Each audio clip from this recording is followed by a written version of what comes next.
It came from the can!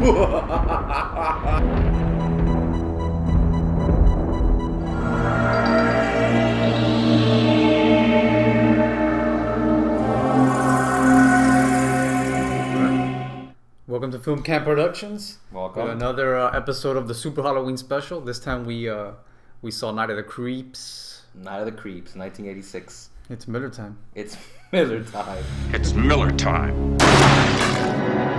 The night of the formal is finally here. Oh, I got good news and bad news, girls. The good news is your dates are here. What's the bad news? They're dead. Night of the Creeps. They are a new breed of terror. They get in through your mouth, and you walk around while they incubate. Night of the Creeps. If you scream, you're dead. So, I don't even know how to even start this. It's such a weird movie. It's very it's a blended B schlock 50s movie with 80s typical like horror. Very cheesy, very tongue-in-cheek.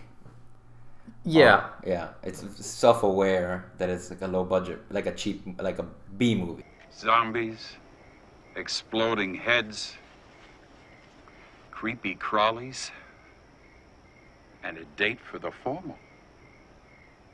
This is classic B spanking. movie. It's very I mean like you were talking about that during the movie. It's kind of like if James Gunn would have done this movie back in the 80s.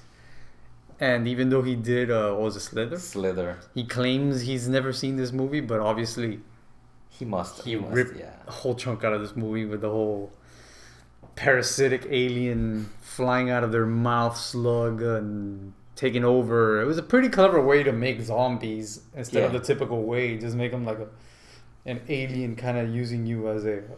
And it's basically like 3 movies in one. It is. Right? If you have it, do you want to do like a synopsis of what the hell happens? Alright, so pretty much the movie begins in outer space. And it's so bizarre too because you're talking about you want to say you saw aliens, whatever, like actually taking like in a spaceship, whatever, but what you actually saw was just men in costumes dressed as aliens. Correction. Either midgets or kids, right? Like midget baby aliens, like so bizarre too because you could see some of the mesh like fabric on their necks, whatever. You see the zippers in the back of their suits. It's just bizarre. And the alien has that fixed face.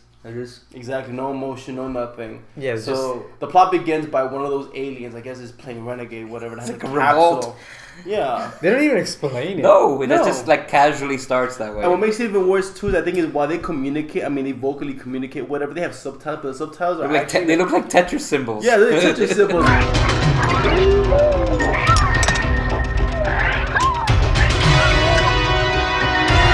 So you don't even know what they're saying. It's like, what's the point of having subtitles to begin with? I guess, it was I guess the joke, I guess. Mm-hmm.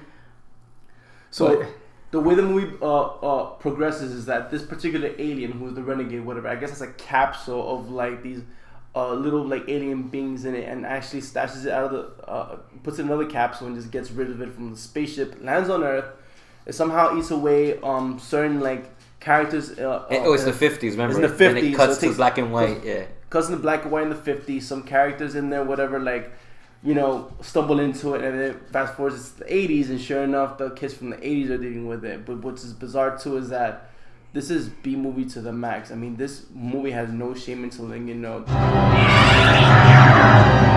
got good news and bad news, girls. The good news is your dates are here. What's the bad news? They're dead. Even though it might not have a B movie budget, this is a B movie just by nature. So very bizarre. It was really off-putting too because a lot of it was just like, okay, he's doing it on purpose. Yeah, they have to have the stereotypical drive-in, the make-out point, the frat house. Yeah. It's set like in a sorority in a frat area. But then like you said, the thing that was jettisoned to Earth lands and there's like slugs and they go into the human's mouth. Yeah, it's like a symbiote. Yeah, and the guy from the 50s is cryogenically frozen in this university research lab that's accessed by like pressing 0. Yeah, and they just have him there for 30 years. He's been there for like 30 years, and then the main character and his friend, who's like he has like cerebral palsy or something. He looks like the He's a son cripple. from Breaking Bad. He's pretty much a cripple. But what's weird about him too is that the main character is this shy little He's horrible. like dork, guy, whatever, and his friend Stole the show. Stole the show because he's a cripple. Yeah, he knows how to talk to him, and he cracks all the best jokes and has the best lines of dialogue. By the way, disclaimer: this is a very not PC podcast. We're talking about midgets and cripples. Yeah, the main character, he's like the stereotypical nerd, and he wants to get the girl, and she's dating the jock, but that's just sugarcoating for what happens is they have to steal a dead body from the university, and that ends up being the body that had the slug in it from the 50s, and it escapes because it turns you like into a zombie, and then it basically goes from person to person throughout the movie. It's spreading. Yeah, exactly. And I mean, they have this guy with the aliens frozen in cryogenic tube for 30 years, but for some reason it's in a university laboratory, and there's no security except for like the keypad to get in. And one janitor. scientist. Yeah, that's one janitor. Screaming like punchies. It's like awesome janitor, the scientist from every 80s movie. So And they the have an keypad. actual alien. No, it's not an alien. It was the guy. He's incubating aliens inside. Yeah. He has aliens inside. Yeah. So they have an alien, and like there's no government within the area and the vicinity to like research or look over this whatsoever. It's just I assumed it was government, but a college scientist. Yeah. So with such an 80s movie. We're not even getting to the other plot point, the other part of the movie where there's that serial killer, the axe murderer. Yes. Well, actually, that was actually in the black and white B movie. Yeah, that was part of it. Yeah. Yes. Yeah. Okay, well, then Tom Atkins shows up. Yes, finally. He's a cop who was in the flashback, a younger version of himself in the flashback. And before the boyfriend, it's a couple going out to make out. And the boyfriend goes to explore the meteor. This is the 1950s scene, beginning of the beginning of the movie. The boyfriend goes to explore the meteor, and he gets the alien slug in his mouth. And then the girl gets killed by a serial killer, axe murderer, totally separate. And Tom Atkins, the link between both times, he witnessed the axe murderer kill the girl who happened to be his ex-girlfriend. Yeah. And then we find out that he tracked down that guy and killed him. And buried him in the land in which eventually they built the frat house over. Yeah, it was a sorority house, and apparently the site of where he dumped the body was actually, I guess, the house mother or something. Exactly. Yeah, so she has a little cottage there, or whatever, and then they built it directly over this body. What's great is that way past midway point, Tom Atkins tells this story about. He kind of fesses up to the main character that he killed this axe murderer and buried him where he buried him, and how he did it with a shotgun. Cut to the dead mother falling asleep with her dog. And of course now, as soon as Tom Atkins tells you about it, the zombie axe murderer comes out of the house and kills her. And then he gets immediately a phone call. He gets alerted that there's something like that happening at the dead mother's house. They call him saying that and he immediately goes under the bed and pulls out the shotgun that he just talked about too. It was just kind of like, okay, it was perfect timing because he goes from like confessing to this kid saying, "I found this guy, I killed him, whatever," and the kid goes, "Did you do it by yourself?" He goes, "No, I have my 12 gauge with me." And sure enough, when he gets the call, when he tells the story, the monster comes out, kills the mother, whatever. He gets a call, and sure enough, the 12 gauge is right under his bed. Yeah, he's definitely the best part, Tom Atkins, of the movie. He's a creature of habit, man. Oh, God, so much His lines are all one-liners. And the best one of that movie is, It's Miller time.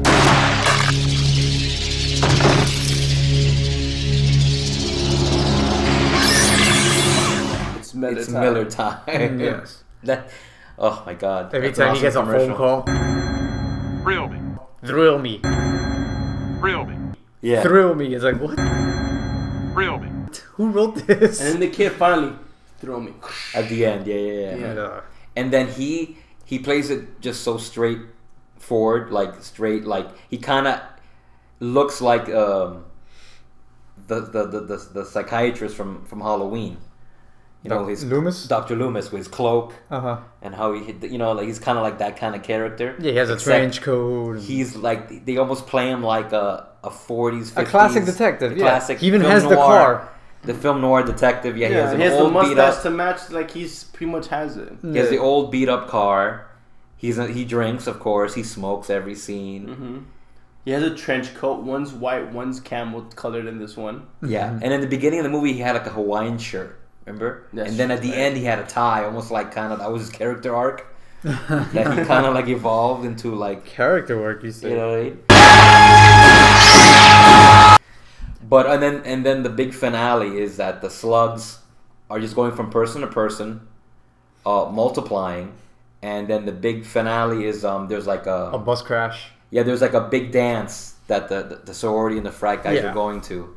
And there's an awesome 80s montage of them getting ready. Of course. And like Yeah. every B movie, of course, you have to see the girls in the sorority like The half Carrie naked. shower Yeah. scene. Oh yeah, you gotta have the obligatory 80s college girls topless shower. Camera is just like dolling from one stall to the other stall, just showing every pair of boobs in there. Pretty much, I would bet $50 that anyone watching that movie, the second they see that scene, they're thinking, you know what, it's gonna be, I'm gonna see some boobs. No, yeah, absolutely. It's like we're gonna shove some porkies in there, Yeah. and basically The guys. like the jocks and all the guys that are gonna go pick up the sorority girls or for some reason riding a bus. Yeah, I thought they were next to each other. Yeah, the whole they're movie. there. The frat houses are all within like a confine of a block. The boyfriend, who became a zombie, he showed up there before they got there Yeah, on the he bus. just walked- No, he They just should- walked there. He was already there. How great would it have been if they're doing the checklist where everybody's getting on the bus and they're calling off the names and then the camera pans out and the bus just drives over a house and then they all get off again. I mean, it's like nowhere to go. But anyways, they all get in the bus and they're all. It's like that would never fly now. Everybody in the bus is just like champagne and beer is just pouring everywhere. They're all like partying and getting it's trashed. super over the top. And the bus driver is like, keep it down. Yeah, and it's like he's dubbed. If you watch the scene, he's like saying something else, and they talk. Yeah. Right. So then they're driving the bus 3 houses down, wherever the hell they're going, and the zombie dog appears Yeah, he in bumps the middle into of the the street. dog. And the guy, and then they have like a total George Miller scene where for no reason the driver has a close up and he's obviously a mannequin, like a puppet. With And his eyes Eyes are bulging pop out. Yeah. Very like Mad Max style. Yeah. And he flips the bus. Everybody dies. So the zombie dog, walks up to the crash bus and I guess he like vomits out all the slugs. And now we have an excuse that we have an army of zombie of frat boys to invade the fraternity house. And that's the iconic scene I think that you remember the most when the. Well, actually, that The iconic boyfriends. scene has the second best one-liner. Oh yeah, your dates are here. Bad news. I mean, good news. Your dates are here. Yeah. Bad news. They're They're dead. dead. Yeah, exactly. So That was like the trailer shot. all of a sudden it becomes pretty much the original Night of the Living Dead. Yeah. Everybody's stuck in a house, and And all they're these guys are breaking through the windows. Yeah, all the and- boyfriends are showing up in tuxes, but they're zombies, and then Yeah. the main kid, mans up. Him and the cop arrive with fucking flamethrower. How great was A that World scene, War though? II flamethrower. And then the 12 gauge, they pass it to the girl, the damsel in distress. They pass it to her like, yeah, you better like shoot those so I can like burn them down, whatever. And they just 3-person army, like hilarious too. Because before you thought they were sweet innocent kids, now they're like blowing heads up. Yeah, they're like Shit. professional hitmen now. Yeah. They're Out of like the there's no blue. remorse. They're No, cold-blooded nothing. killers. Yeah. And his best friend earlier, he gets a slug in his mouth in the bathroom with the Go Monster Squad on the wall. Actually, I think the handicapped best friend was the best acted role in Yeah. the whole movie. Oh, he God. had like he was the ballsy one. He's the charismatic one. The Kind of talky like Fright one. Night. Fright Night, he had like the funny friend, remember? Yeah, Hey, yeah, Brewster. the annoying guy. Except he was just annoying. Yeah. But this guy, even the tape that he leaves behind for him to play. Yeah, that was like the only sad part. He's not even in the scene. It's just his voice and tape, and you can feel it. Yeah, that It's a that- very that part's emotional good. scene. I was like, oh, this is, it works. But for the most part, the main kid sucks. He's the kid from the National Lampoon Part 2. I think it's the second European I think it's Part one. 2, European No, one. 'cause the Jason Rusty. Lively. He's Yeah. Rusty, yeah. The first one was what's his face? Well, he's What was Rusty in his one of hands? the vacations. They changed Rusty No, in they like did. every movie. So Yeah, it's true. The first one was Anthony Michael Hall, yes, the it was, original yes. one. I think it's probably the European one. Yeah, it is in National Lampoon's European Vacation. European Vacation. Rusty in Christmas Vacation is the guy from Big Bang Theory. The guy with the glasses. Yes. That was him, young. Oh, wow. And then the one in Vegas was like... I never even saw the Vegas Vacation. It was actually pretty good. It was good? Yeah, it was pretty good. Actually, the one from Vegas, I think it's like the kid from She's All That or something. I don't know. They changed... Like I said, they changed it. She's All That? Yeah. I think. The one from Daredevil? No. The one with Jennifer Love Huge tits. Oh, yeah, that guy. Yeah. You know what I'm talking about? Yeah, the guy from Empire Records. Yes. That He is kid. Rusty in that one. Can't hardly wait guy. Yeah. Can't hardly wait. Whatever. You know, speaking of characters too, I just learned something too. I just found out. I'm just reading. I'm reading up on this as we're speaking too. That again, the purpose of the movie was to go ahead and pay an homage to like all of like the B movies that came out, whatever. And I noticed that too. That all the characters' names in this film were actually homages to horror directors. For example, the main character guy, his name is Chris Romero after George Romero, whatever. Yeah. Cynthia Cronenberg. Tom Atkins' character's name is Ray Cameron, and the crippled kid was played by Steve Marshall. His name is J.C. Hooper. J.C. stands for James Carpenter. Oh, John Carpenter. And Toby Hooper. And Toby Hooper. And then James Cameron? Is that James Cameron? Yeah, exactly. And there's another character in here. His name is Sergeant Raimi. Oh, Sam Raimi. That's something I would have never known. Mm-hmm. That's pretty cool. So this is B movie to the max, even down to the names. And I saw a documentary on the director, Fred Decker, who also did Monster Squad, and unfortunately did the infamous RoboCop 3. That was his last movie. Oof. But from what I understand, that the studio was one of those movies where the studio was heavily involved. That movie was delayed for 3 years. Which one, Monster Squad? No. RoboCop 3. Oh, we don't speak about that movie. Yeah. So I can't really blame Fred Decker, I guess, that much, but was that the last thing he did? Yeah. That's a shame because he had a niche. Actually, you brought up a little credit cookie that I don't think most people know about it either. So there's a scene where his handicapped best friend is in the stall, the bathroom stall in the dorm room area or whatever. Yeah. And the little slugs are like going all over the floor and he's hiding. And when he tries to crawl out, there's like graffiti all over the stalls. And on the bottom point of view, you see it says "Go Monster Squad." We're the Monster Squad. And he purposely did that because he was in the middle of writing and about to start shooting Monster Squad, the movie. So it's kind of like a little credit card. And I saw a documentary on the director, and he was really young when he did these movies, and he wanted to go to film school. I forgot what school it was. Maybe it was what's the famous one? UCF. Yeah. I don't know if it was that one, but NYU. No, it wasn't NYU. It was in California, so he couldn't get in. He didn't get accepted into the film program. Okay. But he really wanted to go to the school because he wanted to be in the film program, and he went into some other major just to do that, just to get in, and he made friends with the people in the film department, and that's how he got his in. And the first thing he ever sold was that movie House. Oh yeah, he wrote it. I'm a big fan of House 2. I don't remember House. I don't know if he wrote House 2, but he wrote that. He started as a screenwriter. He was friends with Shane Black. Shane cool. Black, took off. Speaking of which, Monster Squad, he actually wrote with Shane Black as well. Yeah, you can tell in the dialogue of Monster Squad, it's very Lethal Weapon-y, where it's kind of like self-aware, but not super cheesy like this one. Mm-hmm. Yeah, it's very like pop culture references and very almost like Scream. Scream was very like self-aware. Mm-hmm. That's how Monster Squad is. But yeah, he wrote House. He got in. He said he wrote House because he thought, okay, what do I have access to? And his family owned a house, like a Victorian old house, right, in like New Jersey or something. So he wrote the movie, planning on filming it himself. Of course, he couldn't get it, but he sold it. It became the house. Yeah. And he made money from that. Maybe he wrote House 2, I'm not sure. And then eventually... Did he also write Roadhouse with Patrick Swayze? I don't think so.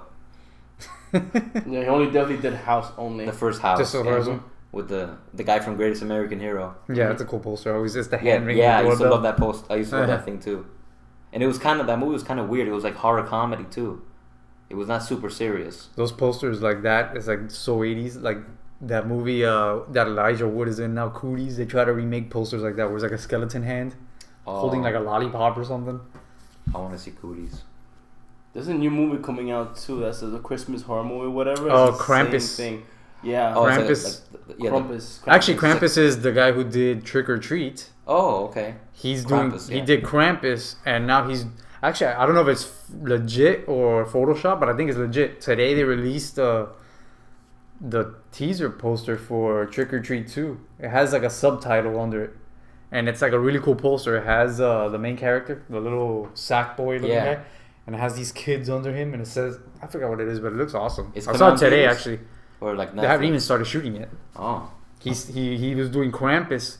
He purposely did Krampus to switch it up a little bit before he went into the sequel. But that movie actually has like a nice cult following. What, talking about Cooties? Trick or Treat? Trick or Treat. Trick or Treat. Yeah. Is it Trick or Treat Part 2? No, Cooties, it just came out. I think You had a Trick or Treat party here once. Yeah, I remember? did, yeah. That was an interesting movie, yeah. It was like an anthology movie. I love that. Yeah, exactly. But anyways, back to this. After the whole showdown with the zombies and stuff or whatever, I don't know if you guys have anything to throw in, but I never really seen that ending. I don't know if I just don't remember it or whatever. The final shot, yeah. Yeah, that was pretty cool. It was very like... Yeah, the sci-fi thing comes yeah, back. exactly. Don't forget that this was it started off as a sci-fi flick. It goes back to a sci-fi flick. Oh yeah, well at the ending, they kill the zombies, but then they go to the basement because earlier in the movie, one of the sorority girls had brains in a jar. Yeah, and they're holding the brains in the basement, so all the slugs went there. I guess because the brains were there and they were multiplying because it was a big pile of them. They never really explained. But I think it was implied also too because the fact that they dedicated at least 5 minutes to it because when the female character went into sorority, this girl actually had a box full of stuff and he asked her about it. Whatever, says, look, I don't know where to put it. Can I pull this somewhere? Yeah. It's body parts, and she says, put them in the basement. So there was a scene dedicated to they set that up just to imply that or whatever. So there's something in the basement. Yeah, she had jars with human brains. Even though it wasn't fully explained, I guess that was like the assumption there. Yeah, I mean, I get they go in the body. At one point, the guy says they gestate in the brain.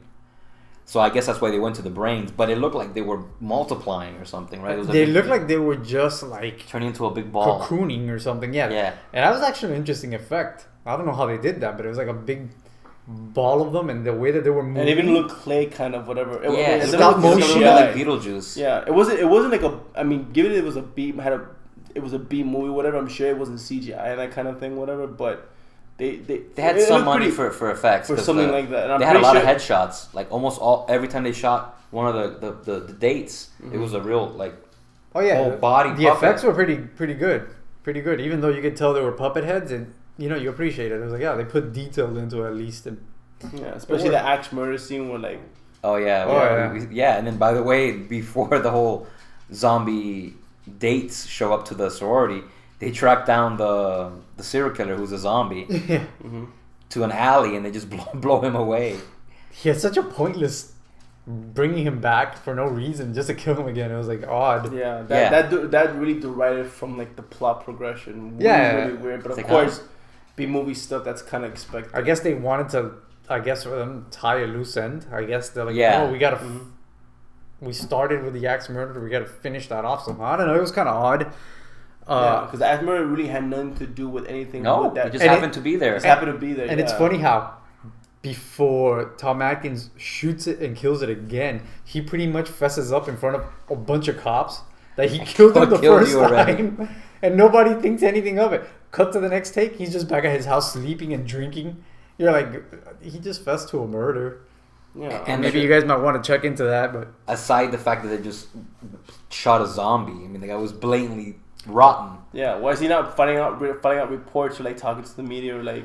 Then again, they have a cryogenically frozen guy for 30 years, and there's seen nothing wrong with that. So. Yeah, I know. And then the mortician, the medical examiner's eating every scene. That was like a running gag that actually I would laugh every time because they would go out of their way to show him shoving a sandwich in his fat face every time. It was like. But I think what stuck out more too is that he wasn't just eating a sandwich. Everybody eats in a movie. You always have a character that eats. I mean, look at Rusty from Ocean's 11 and 12. He's only eating, but this was hilarious too because he's actually at a crime scene with latex gloves on, and while he's examining a dead body, he's eating a sandwich at the same time. And the shot that you noticed when he drops his medical bag and he opens it. It's a Yeah, sandwich. so it's hilarious too because I think we see the sandwich first before we see the medical exam. Because he puts on the first thing you see is a shot of the dead body in the ground. Then you see him off camera, obviously, but he puts down the suitcase. He opens it up, a sandwich in a wrapping flies out of the way. He opens it, he just starts eating it. And he's always like sweating too. He's like sweating and eating a sandwich. It's like so weird. It's like this just disgusting. He's constipating. I wonder if that's. That must be another running gag. Yeah, I don't know. Maybe was that the director? Maybe that was his cameo. No, director. He was young then. He doesn't look like that. He looks like he's a skinny white guy with glasses. Yeah. See what else? Anyways, how we were saying it ends with a sci-fi thing. At the end, after everything, Tom Atkins. Tom Atkins blows up the house with himself and whatever. Yeah. At the very end, they just cut back and it's like Tom Atkins all burnt up like a with zombie walking down the Yeah. street with a cigarette in his hand, and he just falls dead and his head splits open and like 5 slugs come out and the camera kind of follows them and they go into the cemetery and it's a really cool matte painting pull back reveal shot where you see like a giant cemetery with the moonlight and they're just going back into the bodies and then the camera keeps going. You see a giant spaceship come out of nowhere with like searchlights or whatever, just scanning the area. And that's how the movie ends. It's like possibly had an idea for a sequel. I don't know. Do you think the slugs were contacted the ship, or it took it 30 years to get there? Don't try to make any sense of it. No, I'm not trying to make sense of it. I'm trying to think maybe that's what was the point. The slugs were trying to return. That's what's that implication there. Because it had the searchlights, like they were looking for them. There's no way that those slugs were smart enough that they were contacting the spaceship. The way that the people in the ship ejected them, I take those things to be sort of like the xenomorphs. Mm-hmm.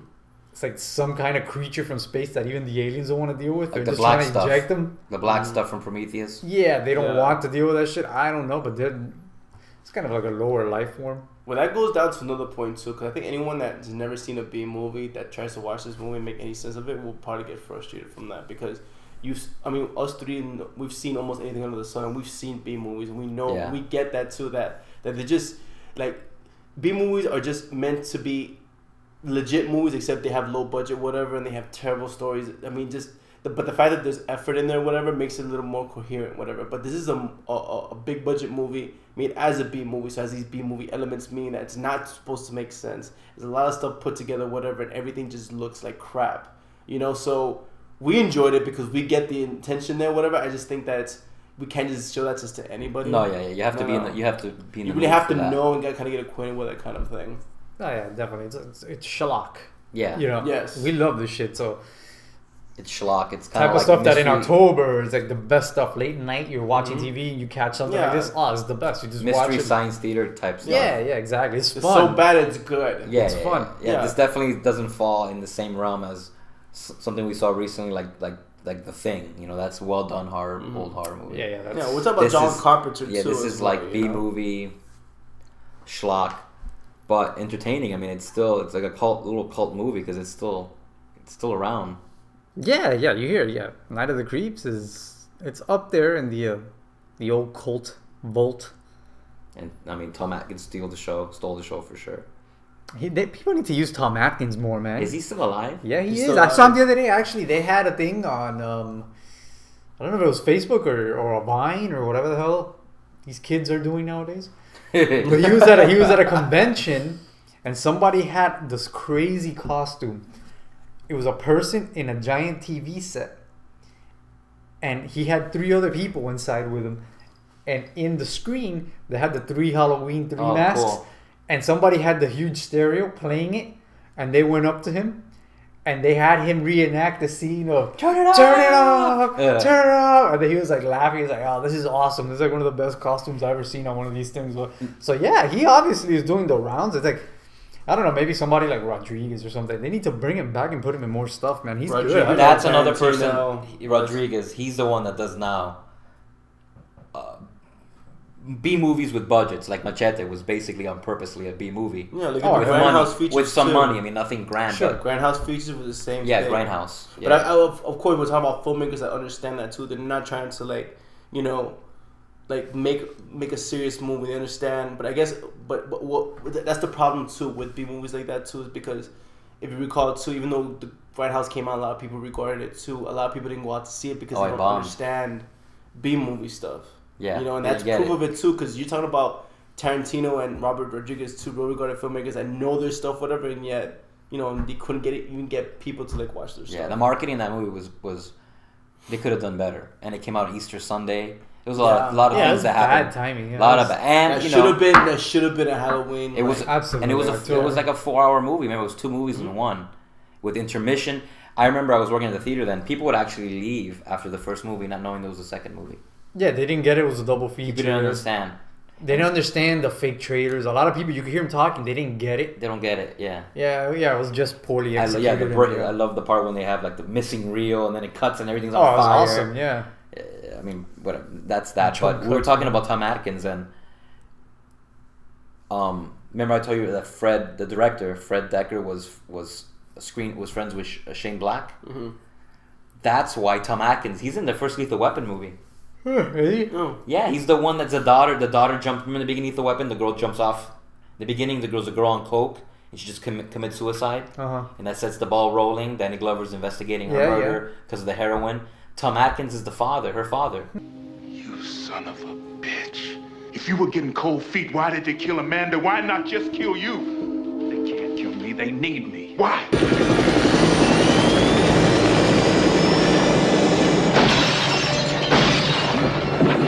And he's that scene when Danny Glover's at his house and he's drinking the milk and he gets assassinated by Gary Busey. He shoots him in the house. You haven't seen the first Lethal Weapon in a while, right? In a long time, yeah, it's been a while. Tom Atkins in it. That's cool. Yeah, that's cool. We're definitely gonna YouTube because of Shane Black, and Fred Decker, the Night of the Creeps. I heard he was gonna be in Iron Man 3. For real? No. Oh, okay. It makes sense that he would be in it. It would be great. Tom Atkins should have been the Mandarin. That would have been awesome. Oh man, that would have been awesome as hell. Does he look the same? He looks gotta be old. Dude, he looks better than Bobby. How? What's his age? Because looking at it now, he must have been. Looking at it now, he must have looked. Yeah, there you go. I want to find out his age, see how old he is. He looks the same like if he has glasses on. I'm guessing now he's like 70 something or something, right? 79.